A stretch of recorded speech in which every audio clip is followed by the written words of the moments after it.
Muito obrigada, boa tarde a todos, e eu agradeço a ADAPT, então, pelo convite, é um prazer participar dessa sessão, e vamos, então, falar sobre a excelência em materiais para lentes intraoculares.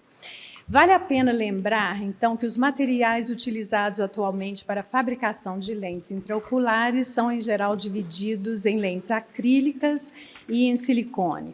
As lentes acrílicas podem ser rígidas, são fabricadas a partir do PMMA, ou então dobráveis. Em geral, elas são descritas como hidrofílicas ou hidrofóbicas, de acordo com o conteúdo aquoso. Mas cada lente acrílica é fabricada a partir de um copolímero diferente. As lentes em silicone são todas dobráveis, mas também não são todas as mesmas. Existem diferentes gerações de material em silicone. Então, quando nós temos uma nova lente e um novo material intraocular, é muito importante fazer um estudo da biocompatibilidade uveal, são as reações inflamatórias. A primeira coisa que acontece com a cirurgia de catarata e o implante de lente intraocular é uma ruptura da barreira hematoaquosa com o revestimento da superfície da lente por proteínas, e isso vai influenciar, então, os depósitos celulares subsequentes. Mais tarde, em geral, nós vamos observar uma degeneração dessas células que vão, então, se descolar da superfície da lente, mas não é incomum de observarmos, então, ainda uma membrana de proteínas na superfície das lentes intraoculares. Existem variações na intensidade, na duração dessas respostas celulares após o implante da lente e de acordo com o material da lente, mas todos esses materiais descritos, em geral, eles são biocompatíveis. Existe também a biocompatibilidade capsular, e essa descreve a interação de lentes intraoculares colocadas dentro do saco capsular com as células epiteliais cristalinianas, células residuais. E estas são as células que estão na origem da formação de opacificação do saco capsular, na cápsula anterior, na cápsula posterior.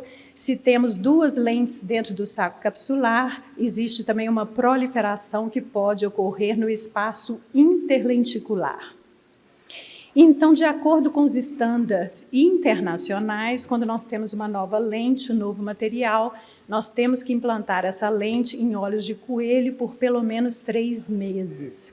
E é um bom modelo, mas o coelho tem reações inflamatórias exageradas com relação ao olho humano. Nós temos que saber disso para fazer uma boa interpretação dos resultados. E este é um bom modelo para avaliar a opacificação da cápsula posterior. Então, existem vários estudos demonstrando que o mecanismo de opacificação da cápsula posterior no olho humano é semelhante ao mecanismo no olho de coelho. Mas o coelho é um modelo bastante acelerado e exagerado. Então, com 6 a 8 semanas no coelho, isso pode corresponder a mais de 2 anos no olho humano.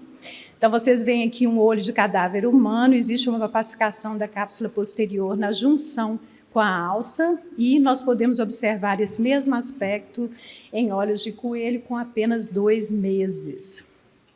Então, com relação à opacificação da cápsula posterior, o material da lente pode ter um papel na biocompatibilidade capsular.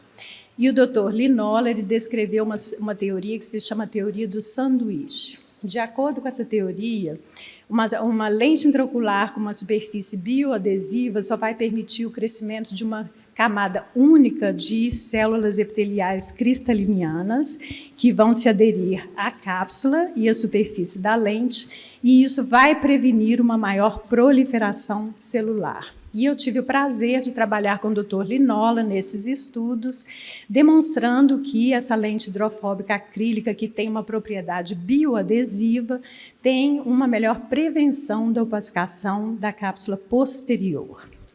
As lentes da Roya, inclusive a plataforma Vivinex, elas têm um tratamento de superfície com ultravioleta e ozônio. E esse tratamento de superfície tem um potencial de causar um efeito nas taxas de opacificação da cápsula posterior. O Dr. Matsujima, no Japão, foi o primeiro a avaliar esse tratamento de superfície, Ele analisou a adesão de fibronectina, que é uma proteína, na superfície das lentes intraoculares tratadas. Isso foi feito in vitro. E ele também colocou essas lentes no modelo de cultura celular para avaliar a adesão das células à superfície da lente.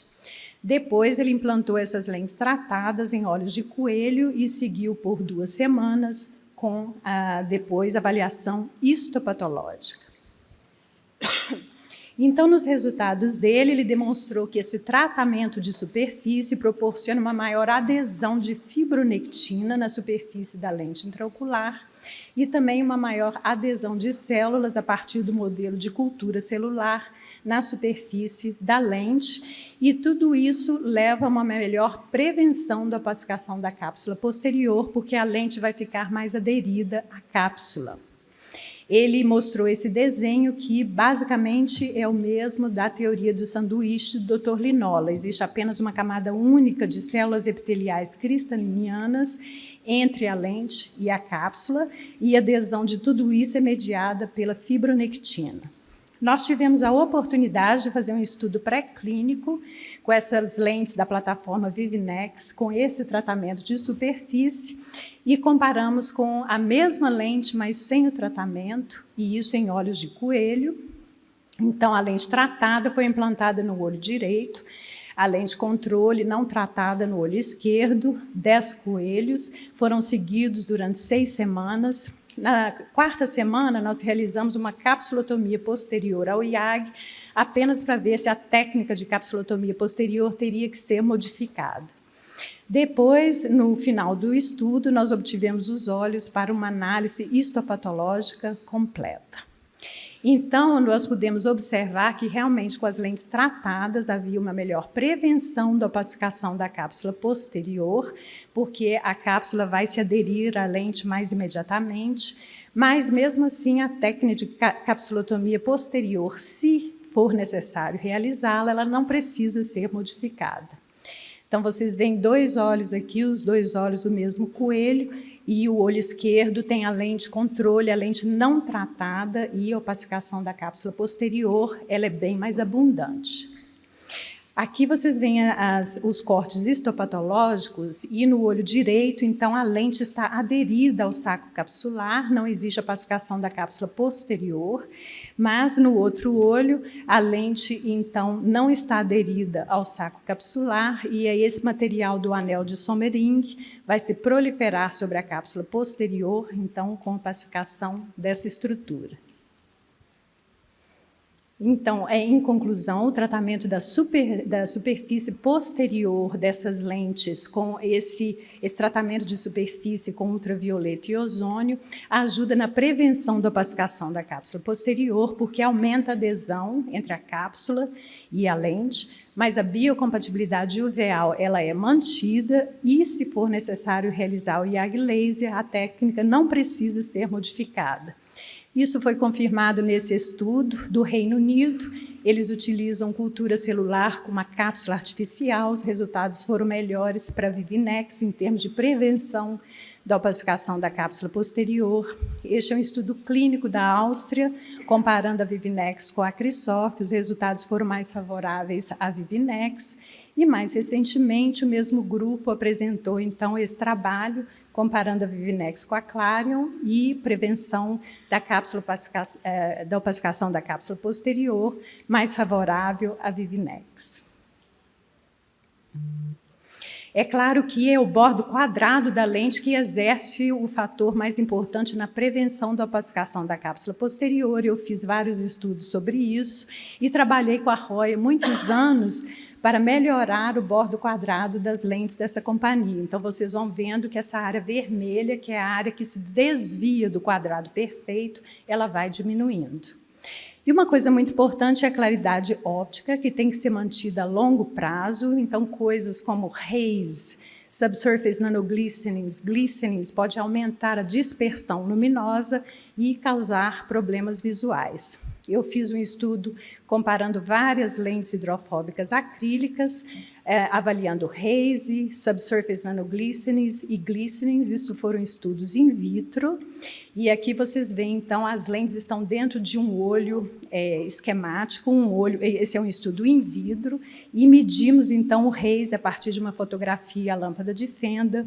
Os resultados com a Vivinex, você vê o valor é bem inferior às outras, então, realmente são resultados excelentes em termos de haze, e isso corresponde aos achados de microscopia de força atômica. Então, quanto menor esse valor, mais lisa, mais regular é a superfície da lente. Vocês veem, então, resultados excelentes para a Vivinex.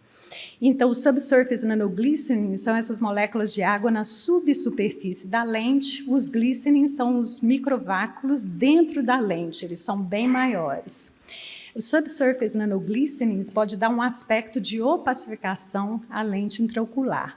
Então, a gente mede essa dispersão luminosa com a fotografia de Scheinpflug, e vocês podem ver que o valor com a Vivinex, na verdade, é o valor menos elevado.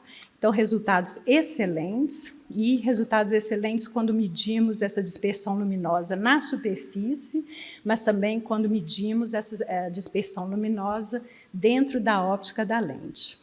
E, finalmente, os glicenins, nós podemos induzi-los colocando a lente em solução, diminuindo a temperatura. Vocês podem ver que a indução de glicenins é mínima com a lente Vivinex, então isso não é um problema com essas lentes. Então, essas entidades que eu mencionei têm um potencial de aumentar a dispersão luminosa e causar problemas, mas existe o problema da opacificação real de lentes intraoculares, e esses realmente diminuem a qualidade óptica da lente, a função visual. O paciente é sintomático e o explante da lente é necessário. Então, a maioria das lentes explantadas devido à opacificação analisadas no nosso laboratório são lentes hidrofílicas acrílicas que estão calcificadas, e a calcificação não é um problema com lentes hidrofóbicas acrílicas. Eu não conheço nenhum caso de calcificação que foi provado com análises de laboratório. As lentes de silicone também podem se calcificar, isso é observado na superfície posterior da lente. Vocês podem até limpar esses depósitos com IAG laser, mas existe um reacúmulo de depósitos após isso, porque o paciente, em geral, tem hialose asteroide.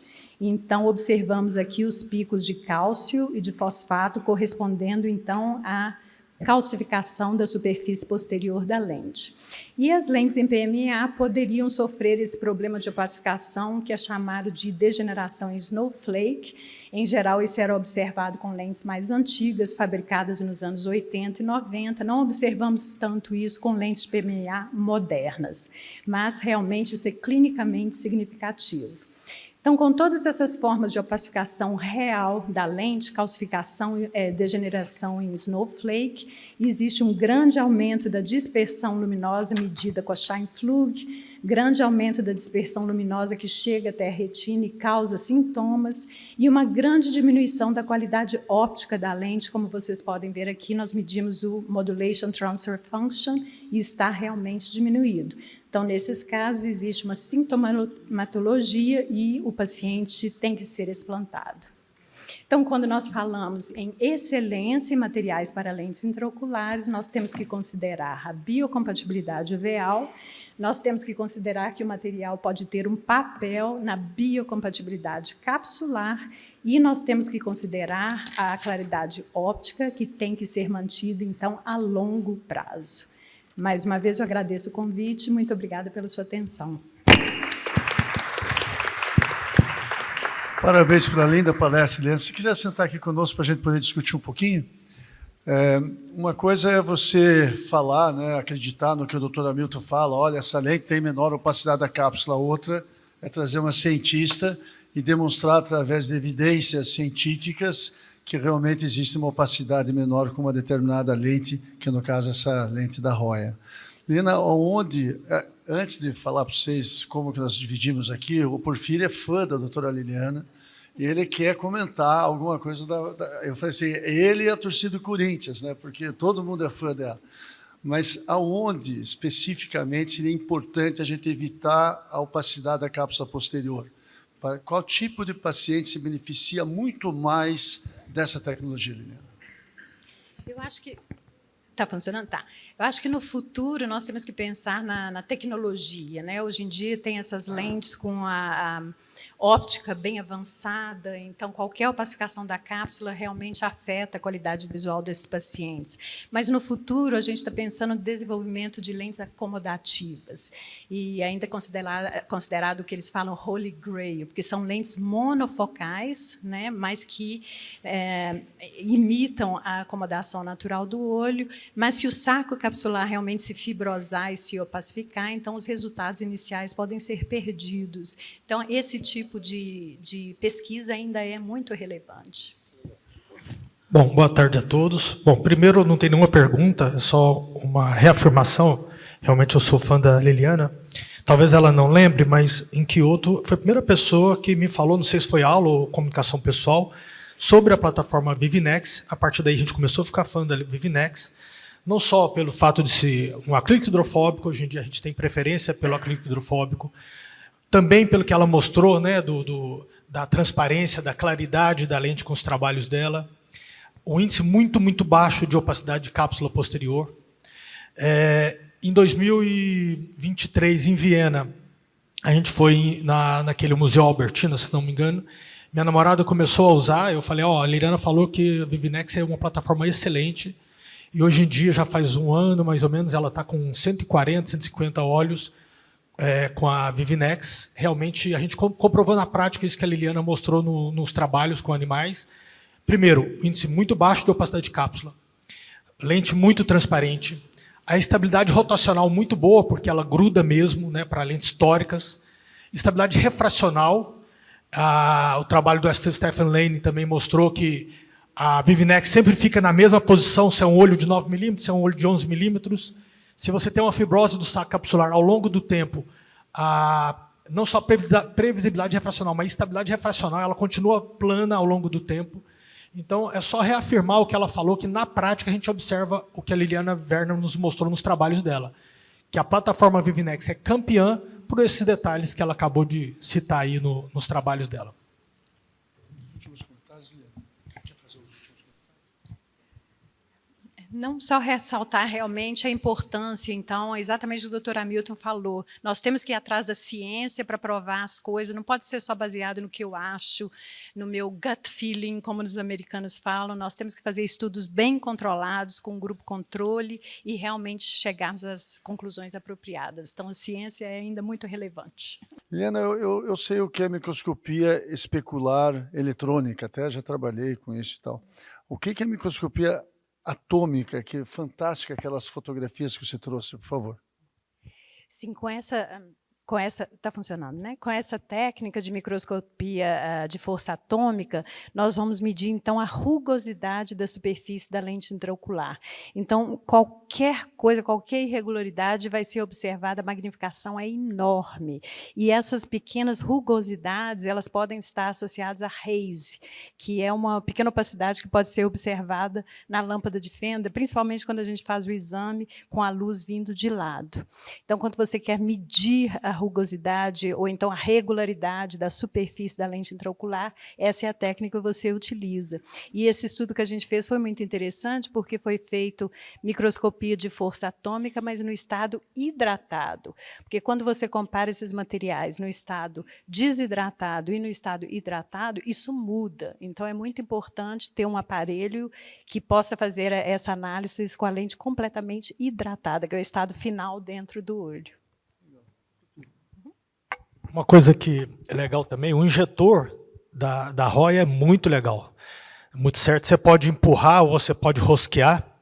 A marcação da tórica é fácil de você ver, porque às vezes eu opero em vários locais, uns microscópios ruins, e você consegue ver em qualquer microscópio com muita facilidade. E é muito interessante a estabilidade, a gente aumentou o aumento do microscópio, viu a rugosidade do áptico, né? E a borda quadrada, então realmente, para a lente tórica, eu e minha namorada deve estar aí com 100 casos de tórica, está um pouquinho menos talvez, não temos nenhum caso de rotação. Todos eles foi usado o Varium e todos ficaram na posição que foi marcada na calculadora da tórica.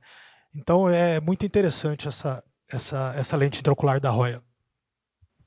Muito bem. Especialmente nos pacientes míopes e nos pacientes mais jovens, que às vezes são submetidos à cirurgia de catarata porque são mais jovens ou até por causa das facorefrativas, a capacidade de uma lente ficar estável dentro do olho é muito importante de evitar a cápsula, o YAG laser, porque o YAG laser, afinal de contas, vocês sabem, aumenta o risco de problemas da retina a longo prazo. E a doutora Liliana falou hoje sobre a biocompatibilidade capsular. Nós vemos a longo prazo algumas lentes onde a cápsula, eu só mostrou bem alguns materiais, onde a cápsula realmente se contrai, provavelmente por estímulo da próprio material da lente intraocular, e outras que o saco fica mais estável. Como que isso se comporta também em relação ao dead bag syndrome, em relação a esse tipo de material? É muito interessante. Está funcionando, né? Então, o senhor falou da contração do saco capsular, em geral, é por causa de fibrose que se forma na superfície posterior da cápsula anterior, então esse material pode se contrair e contrair o saco capsular. Na Dead Bag Syndrome, é uma entidade realmente muito interessante. Nos casos mais severos, o que nós observamos é que não existe nenhuma formação de tecido fibroso dentro do saco capsular. Então, é um saco capsular muito, muito claro, mas ele é flop, a lente não fica estável dentro do saco capsular, e na histopatologia nós observamos então uma delaminação da cápsula. Então não é um problema de zônulas, não é um problema de fraqueza zonular, é um problema da cápsula. Então não sabemos se o problema começa na cápsula e aí influencia qualquer célula epitelial cristaliniana vai morrer, se destacar, ou se é um problema nas células que influencia a cápsula, porque não existe células epiteliais cristalinianas dentro do saco capsular. Então, a etiologia exata ainda não é conhecida, mas, basicamente, é um saco capsular extremamente claro, muitos anos após a cirurgia, mas ele não é estável, porque a lente começa a se descentrar dentro do saco capsular, às vezes existe uma ruptura espontânea, uma ruptura na cápsula posterior totalmente espontânea e a lente se desloca, mas as zônulas estão preservadas. Uhum.